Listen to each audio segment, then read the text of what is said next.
Hey, g'day people, it's Matt here from MATTCARVES. So today we are going to learn how to do these dragon scales. Yes! They're super cool to make and fun actually, they're fun to make as well.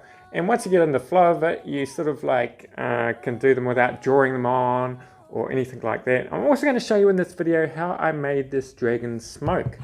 And a few people have been asking me how I did that, and is it a secret? Well, it's not really a secret. It's, oh, it's a little light's gone out. Lights out for you, buddy. Okay, so I'll show you that later on.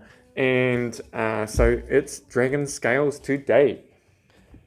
Okay, so I thought I would draw out essentially what the dragon scales look like. And what I've done is, this is what they look like in real life once they're finished.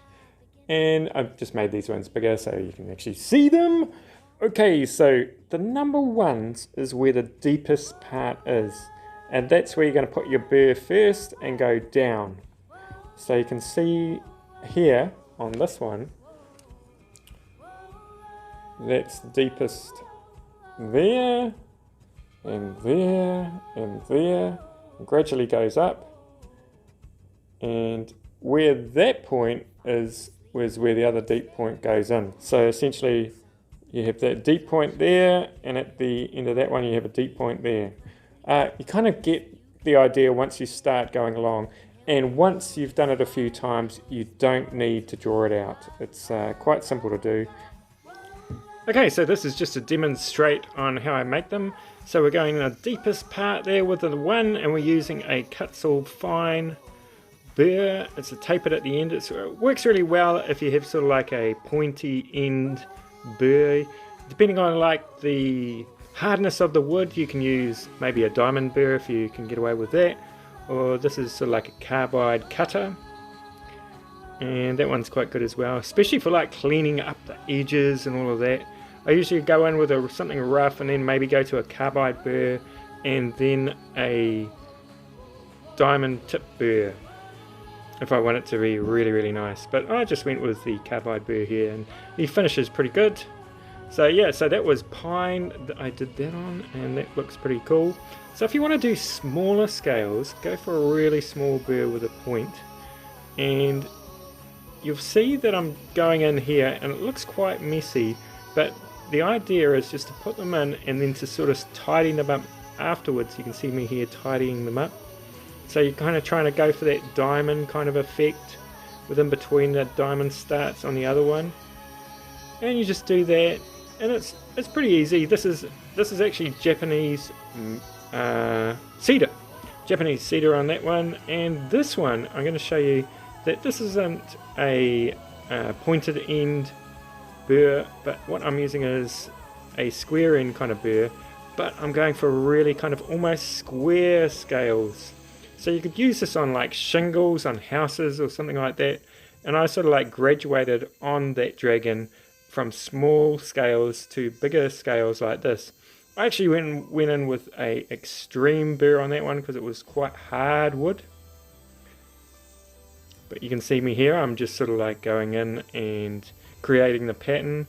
Then I'll go back and sort of tidy it up. So it's just sort of like getting a sense of it. Don't go for perfection, you don't want to do that. That's just silly. If you want perfection, I guess you could send it to the laser cutters, but that is extremely boring. So here I am tidying it up with a diamond burr.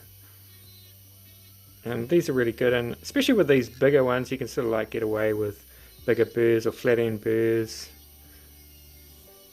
You know, it all depends on how much you want to like tidy these up. You could probably almost like make these scales with a diamond burr. This wood is really soft, and I know everyone carves different woods, but I know a lot of people who follow my channel carve cedar, and this is pretty soft wood, so you can get away with, you know, just a diamond burr to make these. So I'm putting a mahogany stain on this one, and this is quite a nice stain. It actually went into the wood quite a way because, you know, the cedar really absorbs it. And I'm just going over with a sandpaper. You see how it sort of like brings it out? I guess you could like burn it as well. I don't have a burner. I should get one of those. I'd be like a bit like Geordie Johnson with his burner, and then bring out that flap sander. That would probably work quite well as well.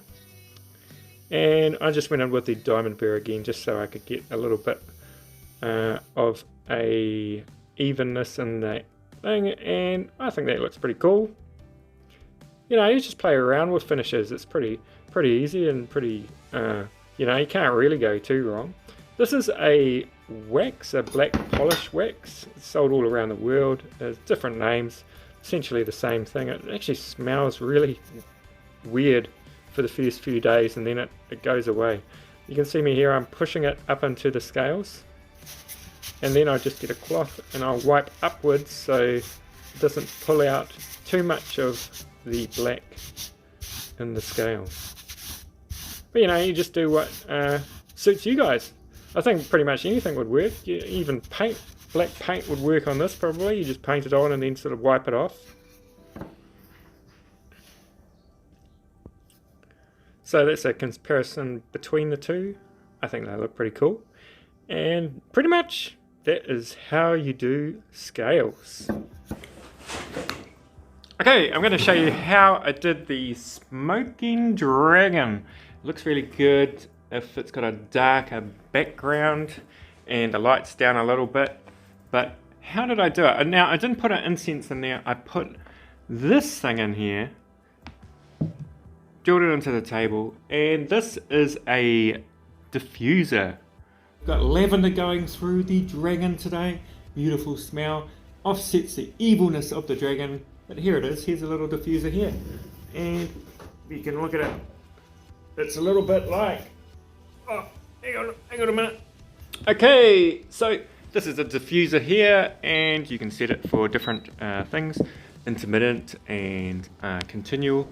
It turns off when it runs out of water. It's pretty cool. You put the water in there, and you only need a little bit, and it lasts for hours and hours. I like lavender or cedar. Anyway, so let's turn it off. Beep.